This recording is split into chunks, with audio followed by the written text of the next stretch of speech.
The Pelicans not off to the best start on a rough stretch of schedule, and we've got two players going in opposite directions. Let's talk about it in the Monday episode of Locked On Pelicans. Let's go.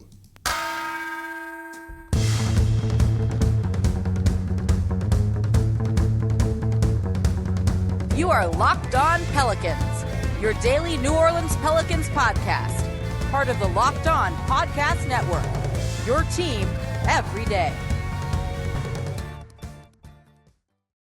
Welcome to another edition of Locked On Pelicans, the daily podcast covering your favorite team, the New Orleans Pelicans and NBA, part of the Locked On Podcast Network, your team every day, available wherever you get your podcasts and on YouTube. I'm your host, Pelicans Insider, credential member of the media, Jake Madison, at NOLA Jake on Twitter. Here with y'all on this Monday. Welcome to 2022, first episode of the new year. We got a lot to talk about. The Pelicans played the Bucks on New Year's Day. Didn't go too well, though that was kind of to be expected.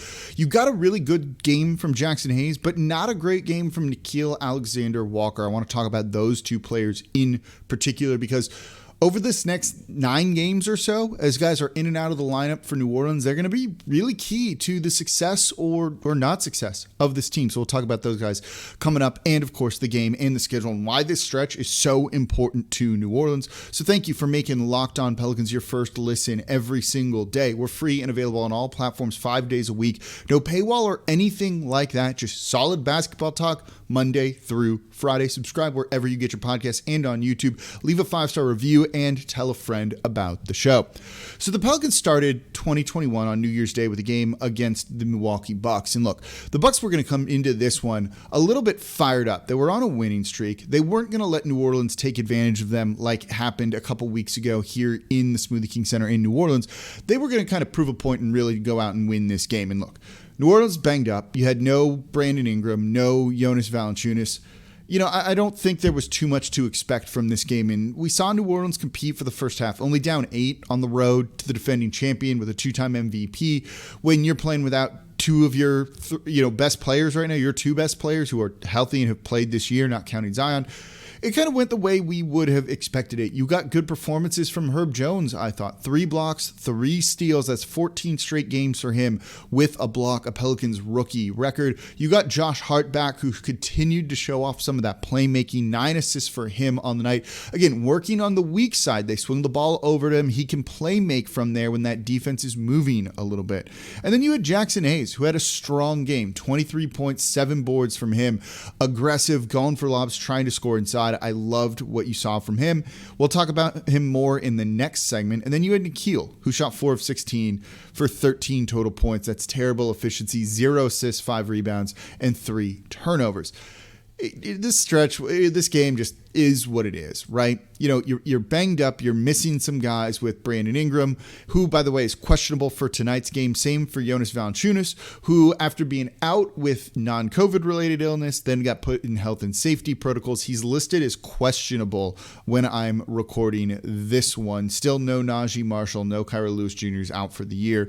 And now Tomas Satoransky is in health and safety protocols as well. This stretch, though, is going to be key to New Orleans. It's brutal. It is brutal. These next 3 games, the Pelicans on a 3-game homestand, it's rough, right? You get the Jazz tonight, the Suns on the second night of a back-to-back, and then the Golden State Warriors, who maybe, due to the Pelicans' luck, might welcome a guy like Klay Thompson back into the lineup. That's rough. Then you get the Toronto Raptors on the road when they're finally starting to kind of get healthy and have some of their top guys back. Then it's the Clippers, right? Then the Nets, then Boston. You get the New York Knicks in there too.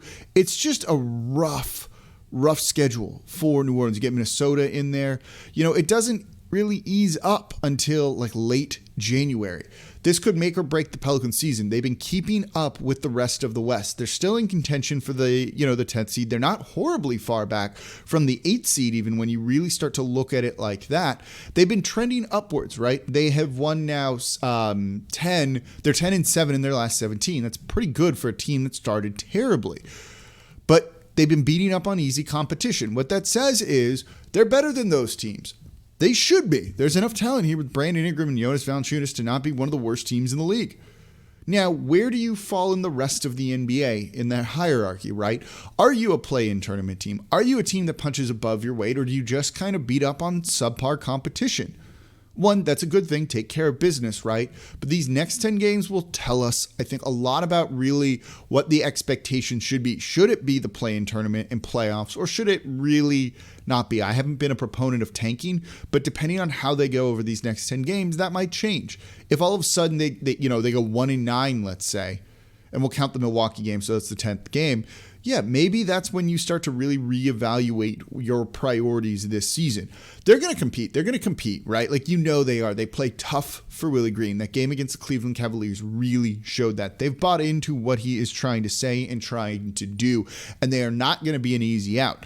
The problem is if you don't have BI, you lose those games when he's not there for the most part. They've won one when he hasn't played. And that was the Cavaliers game.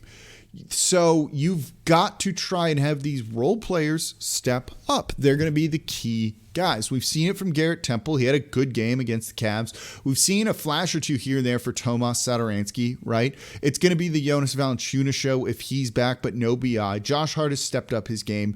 But you need these guys to, again, punch above their weight. One guy is doing that recently, and that's Jaxson Hayes, who's been, I think, very key to New Orleans and played very well against the Milwaukee Bucks. Let's talk about him coming up next here in today's episode of Locked On Pelicans.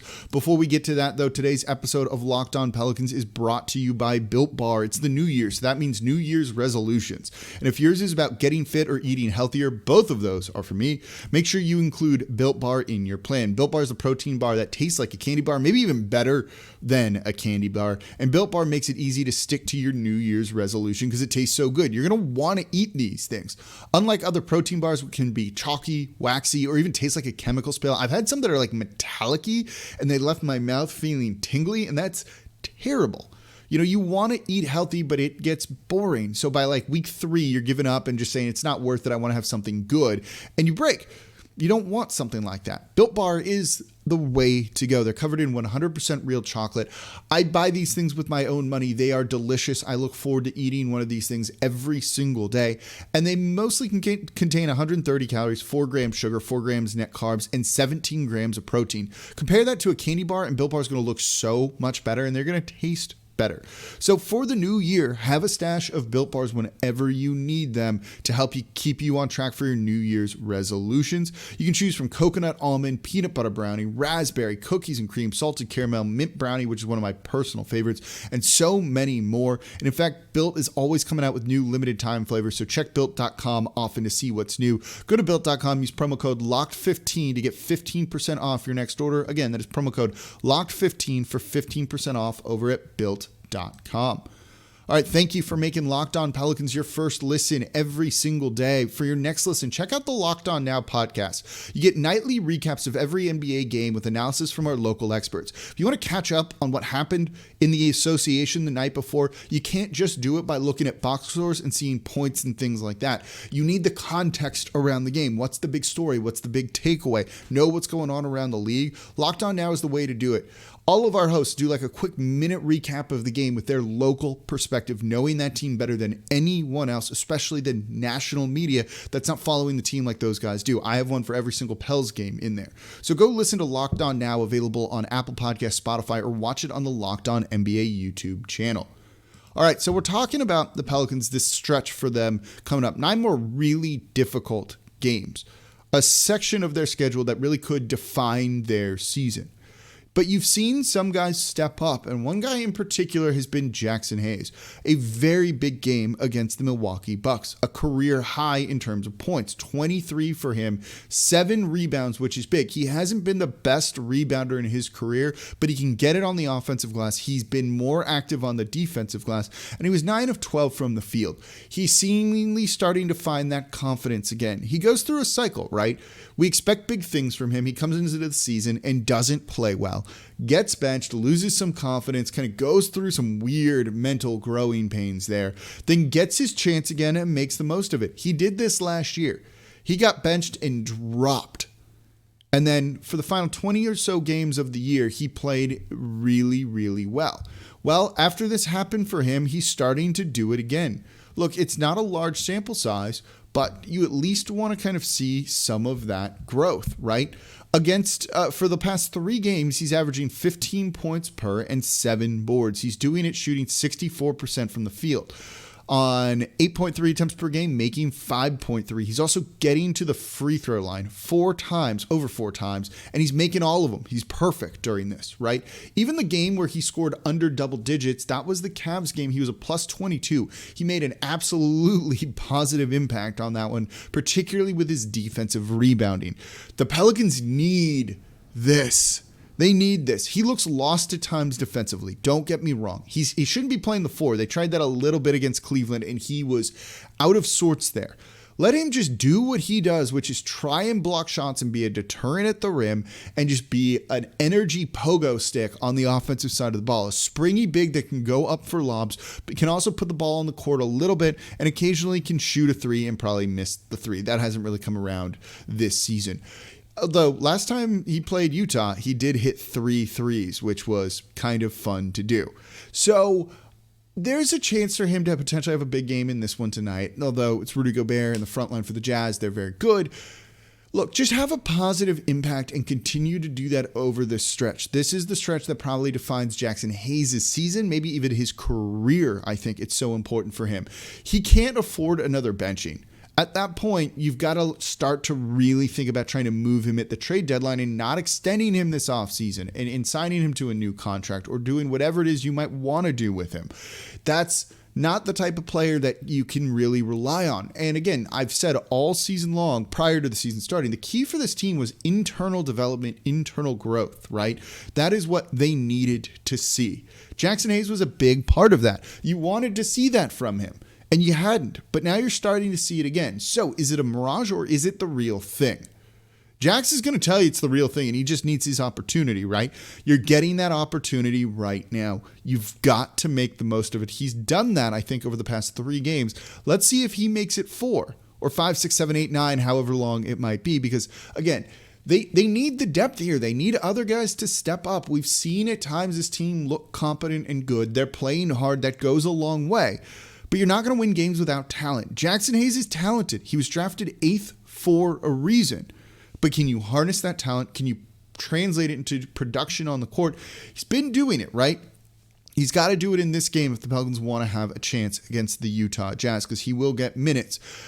Look, I'm hopeful. I'm kind of a little bit optimistic. I've been high on him for a while. I was high on him going into that draft, actually. And I've remained higher on him than I have on Nickeil Alexander-Walker for the past year and a half now. So let's talk about Nickeil coming up, because this is the one I think that's more disappointing and more impactful in a sense for the Pelicans in a good and a bad way. I'll explain what I mean coming up here next in today's episode of Locked On Pelicans. All right, thank you for making Locked On Pelicans your first listen every single day. We're free and available on all platforms 5 days a week. No paywall or anything like that, just free Pelicans talk, what you want to hear.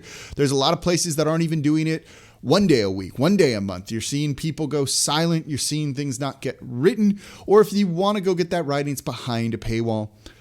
We're your option here. So subscribe wherever you get your podcast and available on YouTube. You really want to help the show out, do me a favor, leave a 5-star review with a comment. Tell a friend about the show too. It takes like 30 seconds to do all of that. And again, thank you for making Locked On Pelicans your first listen. Now for your second listen, Locked On Saints with host Ross Jackson breaking down everything black and gold. They need some crazy help to get into the playoffs. He's breaking down all of the playoff scenarios. We saw the win the other night. That was great. It's a fun time to be a Saints fan. Make sure you check out Locked On Saints. All right, so we're talking about the Pelicans in this upcoming stretch that could define their season, and guys need to step up, right? Brandon Ingram's questionable for tonight. Same for Jonas Valanciunas. It means next man up. That's the mentality that won that game against the Cleveland Cavaliers, a game that the Pelicans had no business winning. Next man up. You've got to do that, right? Jaxson Hayes has been next man up. He's doing well in his role. Gives you more defense than Billy Hernangomez, which I think is important too. Josh Hart at times has been next man up, really trying to take his game to another level. And now with Kira Lewis Jr. out for the season, right? The backcourt at times really struggling for New Orleans. Nickeil Alexander-Walker has been next man up for like the whole year. He hasn't really delivered on it yet. And against the Milwaukee Bucks, he struggled, you guys. 4 of 16 from the field for just 13 total points and 3 turnovers. So there's a couple of things from that game, right? You watched him play, you were disappointed. You don't need me to tell you that here. 4 of 16 from the field, but more importantly, 4 of 13 from 3. He took 3 shots that weren't threes. That's it. This is a guy that for his career has not been a great 3-point shooter. Like, it just hasn't worked out for him in the way that we would have wanted. For his career, he's shooting 33.6%. This season, he's shooting 31.9%. Should he be a guy that's taking 13 threes per game? You've heard me say it before, and this goes back to last year too. Good things happen when Pelican guards drive, when you attack the basket. Herb Jones is excellent at filling that gap as kind of a trailing guy for the guard to have an outlet to kind of coming down the lane. We have some shooters in Devontae Graham, and others, but they don't, for driving kicks, but they don't attack the basket. This was our complaint about Lonzo Ball, right? This was the biggest complaint about Lonzo Ball, that he didn't drive. Nickeil didn't do it in this game. 16 shots and 13 of them are threes, and he makes 4 of them. That's 30.8%. And if you look at those threes, right, it's not like they're threes in rhythm. They're not kickouts to him where it's catch and shoot situations. These are pull up off balance shots, right? They're just not good takes. So at a certain point, he needs to cut this out, and he doesn't do it. And it's very frustrating, right? You've got to be, he's got to be a spark plug off the bench in the role he's being asked to right now and just give this team some points. But to come away with 0 assists, right? To not have 1, kind of tells you the way he played. Pulling up, shooting. That's it. And it wasn't making them. He hasn't been making them. He hasn't made them all season long. It's been a rough year for him. He's shown some flashes, right? Last game healthy before going into COVID protocols, 27 points. Okay, but if you look at his last 13 games, he's shooting 35% from the field and 34.4% from deep. None of those numbers are good. He's shooting, he's taking 14 attempts per game and making 5 of them, right? And 7 of those are threes. He's got to change the way he plays. He's not Steph Curry, right? You can't just do whatever you want to do, dribble, pull up, shoot. It doesn't work for him. He's got to start to play a different style of basketball. I know, and Willie Green's going to need to figure this out too, right? We hear Willie Green, who won't throw his players under the bus like Stan Van Gundy did, say, I want him to keep taking these shots. He's got to keep shooting. You got to tell him to stop shooting at this point. It's not good. He's taking the ball away from other players. I don't need him to score 20 points on 15 shots or anything like that. But you need to get some better efficiency, particularly when Brandon Ingram's out there and when Jonas Valanciunas are out there, and you're going to presumably play with those guys again. And so we've said, it's one thing for him to take a high volume, in terms of shots. I don't mind that. But if he's not doing it efficiently, those shots are better given to someone else. You got to at least be in the positive side of points per shot, which he wasn't in this game. Or drive and attack. The numbers bear this out, right? He is shooting 50% of his shots from 3 this year. And his numbers at the rim are down. 0 to 3 feet, it's only 20% of his shots. Last year, it was 23.6. His rookie year, it was 24.4. That number is trending in the wrong direction. And the thing is, he actually finishes well this year. 57% 0 to 3 feet is what he's shooting. That's better than his other numbers for his career. It was 48% last year. It's almost a 10% jump. Why is he not doing this more? This is the guy that they really needed to be good this year, and he has not done it. And if you want to win some of these games coming up against good teams with good guard play, the Suns, the Golden State Warriors, you need to be more efficient because those teams will destroy you if you're not doing that. And so this is a big stretch for Nickeil. Jaxson is trending in the right direction. Nickeil is not. And this is the stretch where, at a certain point, when do you give up on him? When do you make this determination, right? What point in year 3 should we have seen much more growth from him and better decision-making and starting to figure it out? He always has the potential, and he will always keep you on the hook with that potential. 27 points, you guys, against Portland, who's not good, by the way. He's done that. So you're interested, right? He had 33 against OKC. That's great. But when do you do this for a consistent period of time? And that's my question around Nickeil Alexander-Walker, and why I'm really starting to wonder if, Is there anyone else you can trade for that you can give these minutes to? Because you're trying to get into the play-in tournament, into the playoffs, and he is not going to help you do it. And his defense has been bad too. But the numbers are trending in the exact wrong direction from the way you want him to play. This is not an easy game for him to try and turn that around in. But you know what? That three-point shooting isn't doing it either. So at some point, something has to change. It's hopefully going to be coming up on this homestand where New Orleans is going to need all the help that they can get. All right, that's going to do it for today's episode of Locked On Pelicans. Thank you for making Locked On Pelicans your first listen every single day. Tomorrow, we're going to recap the game, preview the back-to-back against the Suns and the Golden State Warriors. That's going to be a really, really tough one. And now for your second listen, Locked On Bets, your daily one-stop shop for all your gambling needs. Locked On Bets, taking care of you throughout bowl season, the NFL playoffs, and of course, NBA games going on all the time. It's free and available on all platforms for your insight and expert analysis when it comes to sports betting. So thank you all for listening. As always, I'm your host, Jake Madison, at NOLA Jake on Twitter, and I'll be back with you all tomorrow to recap the game.